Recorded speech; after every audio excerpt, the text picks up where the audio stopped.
पहले तो सभी जम्मू वासियों को नवरात्रों की हार्दिक शुभकामनाएं। और मैं अपने वेस्ट कॉन्स्टिट्यूंसी के जितने भी लोग हैं कार्यकर्ता जिन्होंने मेरे को अपना समर्थन और प्यार दिया और मेरे साथ जो मेरी टीम चली पिछले 40 दिन से, मैं उनका भी धन्यवाद करता हूं। आपने देखा होगा कि लोगों का प्यार और समर्थन जो है वोट में कैसे कन्वर्ट हुआ, और जब ईवीएम मशीन खुली और लोगों ने रिजल्ट ने बता दिया कि लोगों ने कितना प्यार और समर्थन दिया। अबाउट 65% से ज़्यादा लोगों ने मेरे को वोट किया। मैं उन सभी का धन्यवाद करता हूँ और शुक्रिया अदा करता हूँ।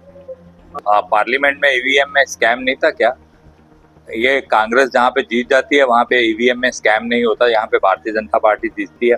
अगर ईवीएम में स्कैम होता तो श्रीनगर में सिर्फ एनसी सिंगल लार्जेस्ट पार्टी कैसे आती? वहाँ पे बाकी पार्टीज भी थी। ऐसे नहीं है, ये इनका आदत है कांग्रेस का क्या लोगों में भ्रम फैलाना और झूठ का साथ देना, और ये हमेशा झूठ की राजनीति करते हैं। लोग इनको पहचान गए हैं और पूरे जम्मू ने कांग्रेस को नकार दिया है। कांग्रेस को एक राजौरी की सीट के लिए सिवा और कोई सीट मिली नहीं है। जम्मू ने सिर्फ एक तरफा भारतीय जनता पार्टी को वोट किया है। तो और कांग्रेस की स्थिति क्या थी? कांग्रेस के जितने दिग्गज नेता थे, क्या रमन बल्ला, क्या लाल सिंह जी, क्या ताराचंद जी, क्या जितने भी लोग थे सारे के सारे जम्मू में आपको उन्होंने जो है हार प्राप्त की है। कांग्रेस का आपने मैनिफेस्टो देखा होगा, ये देश विरोधी बातें करते हैं, ये एक सिंगल कम्युनिटी के साथ चलने की बात करते हैं और जम्मू की इग्नोर करने की बात करते हैं। हम जम्मू में डेवलपमेंट की बात करते थे, ये जम्मू को पिछले 20 साल पुराना जम्मू को लेके जाना चाहते थे। हम 2024 की बात करते थे, ये जम्मू कश्मीर को 1990 वाला जम्मू कश्मीर लाना चाहते थे। और लोगों ने देखा जब इनकी नीयत में ये है और ये इनका एजेंडा जो मैनिफेस्टो इन्होंने अलायंस किया था एनसी के साथ, और एनसी का आपने मैनिफेस्टो देखा था और भारतीय जनता पार्टी का जो संकल्प पत्र था उसमें सिर्फ चौमुखी विकास की बात की हुई थी। और इनका मैनिफेस्टो लगता था जैसे कहीं बॉर्डर के उस पार से रावलपिंडी से बन के आया हुआ है, और वैसा ही एजेंडा ये लेके चलाना चाहते थे और लोगों ने इनको डायरेक्टली सीधा वोट करके इग्नोर कर दिया। जम्मू की तस्वीर जम्मू के लोगों ने बदली है, भारतीय जनता पार्टी को पूरा सपोर्ट किया है। पूरा जो वोट है 29 सीट आपको मिली है जम्मू में, पूरी भारतीय जनता पार्टी की जो लोग विधायक हैं पूरा जम्मू की आवाज़ बन के आएंगे।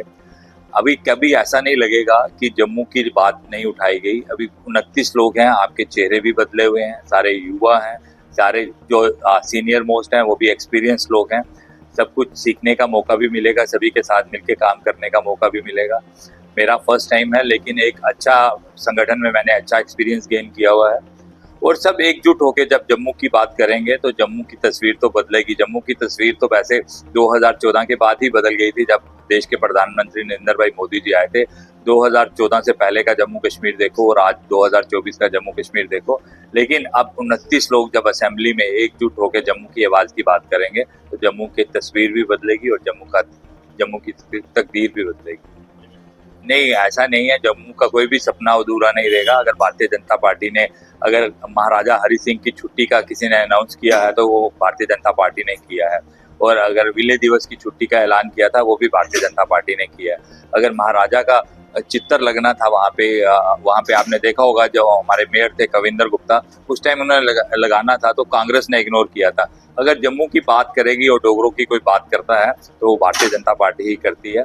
कभी डोगरों को गुमान होगा अपने भारतीय जनता पार्टी के जो विधायक जीत के गए हैं कि वो जम्मू के हित की और डोगरों की ही बात करेंगे। ऐसा नहीं है, आपने कुछ चीज़ें हैं वहाँ पे क्या कारण रहे ये पार्टी देखेगी।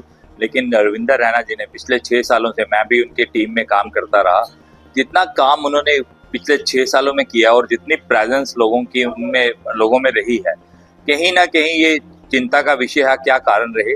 संगठन इस पे वो करेगा, आंकलन करेगा कि क्या कारण रहे।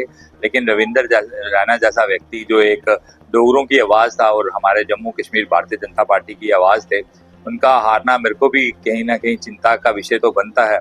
लेकिन उनकी वर्किंग कल्चर को देख के हम इंस्पायर होते थे।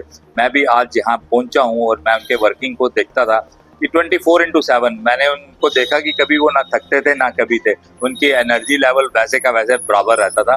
उनसे काफ़ी कुछ सीखने को मिला है। लेकिन माता रानी ने कुछ और सोचा होगा उनके लिए, तो माता रानी का आशीर्वाद उनके साथ है। लोगों ने मेजॉरिटी है, स्टेट की मेजॉरिटी है वो एनसी के हाथ में है। 42 सीटें वहाँ से श्रीनगर से जो लेके आई हैं। लेकिन मेरे को लगता है कि आप सिर्फ श्रीनगर सेंट्रिक पार्टी जो बनाओगे वो आने वाले टाइम में दिक्कतें पैदा करेंगी। आप जम्मू की प्रेजेंस जो है आपने गवर्नमेंट में आपको दिखानी पड़ेगी, आप जम्मू की प्रेजेंस को इग्नोर नहीं कर सकते हो।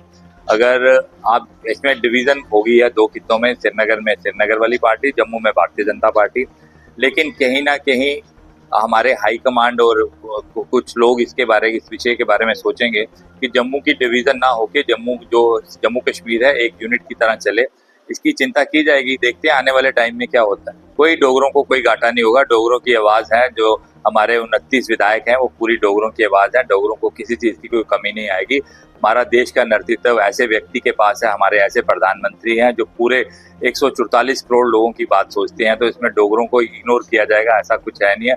पिछले 10 सालों से अगर चिंता की गई है जम्मू कश्मीर की, तो हमारे यशस्वी प्रधानमंत्री नरेंद्र भाई मोदी जी ने की है, भारतीय जनता पार्टी ने की है। आने वाले टाइम में भी हमारी वो चिंता है जम्मू कश्मीर की, राष्ट्रीय लेवल पे हमारे प्रधानमंत्री नरेंद्र भाई मोदी जी देख रहे हैं। मेरे को नहीं लगता कि ऐसा कोई जम्मू को लगेगा कि जम्मू को कभी इग्नोर किया गया है। आज से 10 साल पहले ऐसे होता था कि दिल्ली से कोई पैसे आए तो 80 पैसे श्रीनगर में लगे और 20 पैसे जम्मू में, लेकिन आपने 2014 से लेकर पिछले 10 सालों का देखा होगा, जितनी डेवलपमेंट श्रीनगर में हुई है उतनी डेवलपमेंट जम्मू में हुई है। लेकिन अलग कंपैरिजन हमारा इसलिए नहीं बनता, वहाँ पे टूरिस्ट डेस्टिनेशन है, लेकिन आने वाले टाइम में जो हमारे संकल्प पत्र में था जो टूरिस्ट डेस्टिनेशन थे, हम भी सब मिल के कोशिश करेंगे कि वहाँ पे हमारे टूरिस्ट डेस्टिनेशन डेवलप हों, क्योंकि 1 करोड़ के आसपास जो यात्रा है माता वैष्णो देवी के लिए आती है, हम उसको ऐसा सर्किट बनाएंगे कि 2-3 दिन लोगों का स्टे कैसे जम्मू के अंदर हो और जम्मू में टूरिज्म की प्रेजेंस कैसे हो, इसके लिए भी हम बैठ के, जब हमारी पहली बैठक होगी या हम सब भी इकट्ठे बैठेंगे, इसकी भी हम चिंता करेंगे।